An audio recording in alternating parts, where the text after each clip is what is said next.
Hola, buenas a todos, bienvenidos un día más al canal y hoy os quería hablar de las diferencias entre los distintos procesadores de escritorio o de ordenador que ha presentado Apple en los 2 últimos años. Apple ha variado completamente su arquitectura de chips, digamos, que incluyen sus ordenadores. Ha pasado de incluir procesadores de Intel y tarjetas gráficas de AMD a crear ellos mismos su propio chip, digamos, en el que incluyen también su gráfica. Entonces, procesador y gráfica van integrados en el mismo chip.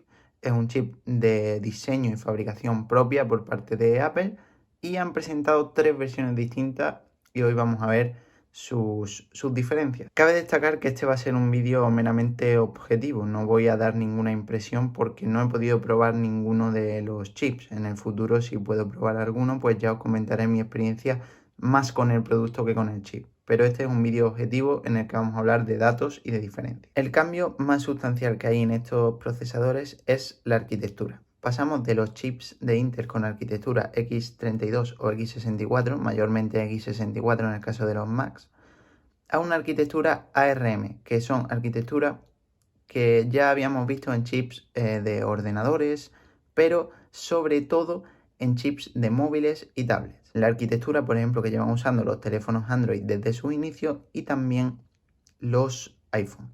Apple ha decidido cambiar de arquitectura por completo y con esta arquitectura ARM ellos diseñan todo su propio chip, su propio pack completo, y además este chip les permite más ventajas como incluso poder ejecutar aplicaciones móviles en su chip. Podrías descargarte una aplicación del iPhone o del iPad y ejecutarla en el ordenador sin ningún problema. De ahí que el M1, como veremos luego, pueda ser también un procesador para el iPad Pro. La primera diferencia son los nombres, básicamente. El procesador que presentaron el año pasado se llamaba M1, era el primer procesador de Apple, y ahora este año han presentado dos más. Tenemos el M1 Pro y el M1 Max. Digamos que son versiones aumentadas de lo que en su día fue el M1 el año pasado. Las primeras diferencias sustanciales que podemos encontrar es dónde podremos encontrar, valga la redundancia, estos procesadores, ya que no se encuentran todos disponibles para los mismos dispositivos. El procesador M1 lo tenemos en la línea MacBook de 2020, la línea de MacBook Air, de MacBook Pro. También lo tenemos en el iMac de 24 pulgadas que salió en 2021 y también lo tenemos en el Mac Mini. Ya si nos salimos fuera de los ordenadores, incluso lo tenemos en el iPad Pro de 2021. Por otro lado, el M1 Pro y el M1 Max, estos procesadores, quedan de momento reservados únicamente para los nuevos MacBook de 14 y 16 pulgadas que vimos hace aproximadamente un par de meses. Vamos ahora con las diferencias entre chips a nivel de datos y de construcción. Son todos chips en arquitectura de 5 nanómetros. Los transistores sí que son una diferencia grande, ya que el chip M1 incorporaba 16.000 millones de transistores, el chip M1 Pro ya sube hasta los 33.700 millones y por último el M1 Max se encuentra en los 57.000 millones de transistores.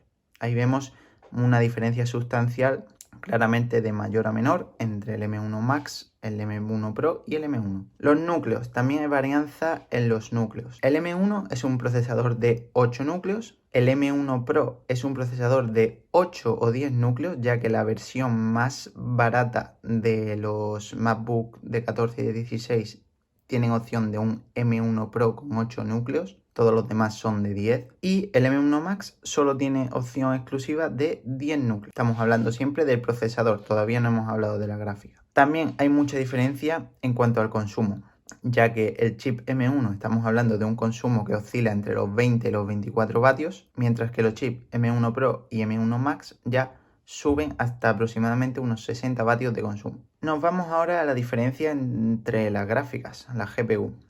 Como he dicho previamente, son chips que ya incluyen la gráfica metida dentro del chip, no por separado como sucede en los ordenadores de escritorio tradicionales o en algunos portátiles. En cuanto a las diferencias de la gráfica, tenemos diferencias en cuanto a núcleos, ya que el M1 es un chip que puede tener 7 u 8 núcleos de gráfica. Su versión más barata tiene 7 núcleos de gráfica y en las demás versiones pues lo encontramos con 8 núcleos de gráfica. El M1 Pro ya sube hasta los 16 núcleos en su apartado gráfico y el M1 Max dobla esa cifra poniendo el apartado gráfico en 32 núcleos. Otras diferencias en cuanto a la gráfica es que el chip M1 Pro y el chip M1 Max cuenta con un motor dedicado para medios, como pueden ser vídeo en ProRes o exportación de código muchísimo más rápida. Y la última diferencia en cuanto a gráfica es que la aceleración de los procesos gráficos mediante hardware solo está disponible en el procesador M1 Max. Nos vamos ahora a diferencias en la memoria RAM, porque aunque no sé si lo he dicho, la memoria RAM también va incluida dentro del chip. O sea, lo que Apple ha construido es un paquete completo que incluye todo lo necesario para montar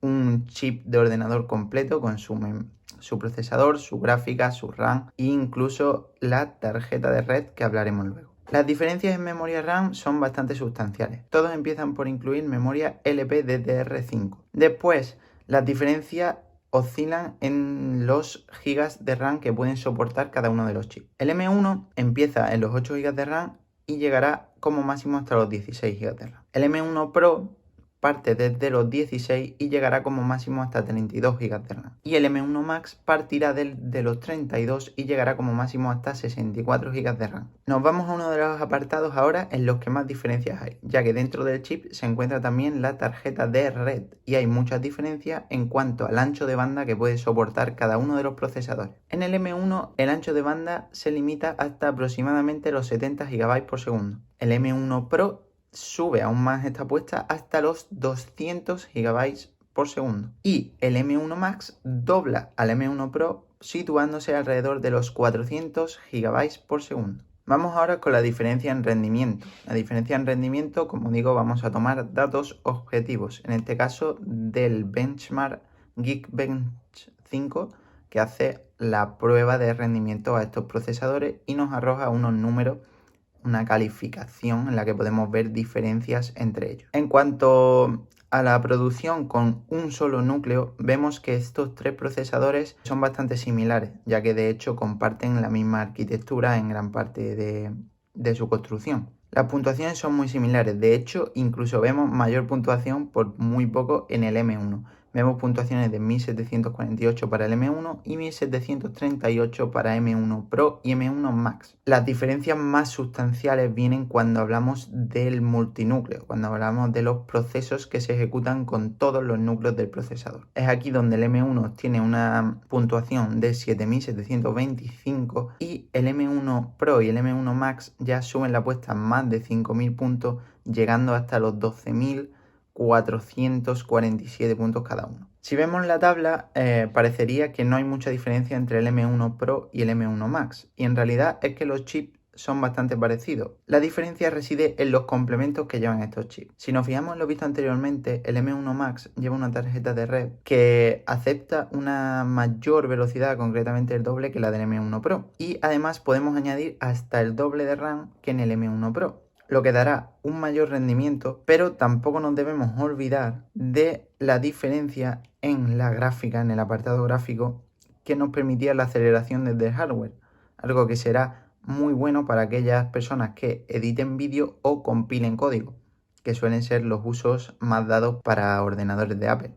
En definitiva, lo que Apple ha conseguido con estos chips es crear una línea nueva de procesadores de ordenador que depende solo de ellos mismos y que además dará un rendimiento fantástico en cualquiera de sus tres variantes, pero te da la opción normal, que sería un M1, te da la opción para todo el mundo, desde un chip que podemos encontrar en ordenadores desde la entrada alrededor de los 1000 euros, incluso menos, y que oscilará hasta el M1 Max, convirtiéndose ya en un procesador únicamente y exclusivo para ordenadores profesionales que busquen un rendimiento súper óptimo y espectacular. Esto es todo por hoy, espero que os hayan gustado, espero que hayáis conocido un poco más los chips de Apple, y si alguno se lo compra, pues ya sabe que deje su experiencia en comentarios y nos vemos en la próxima.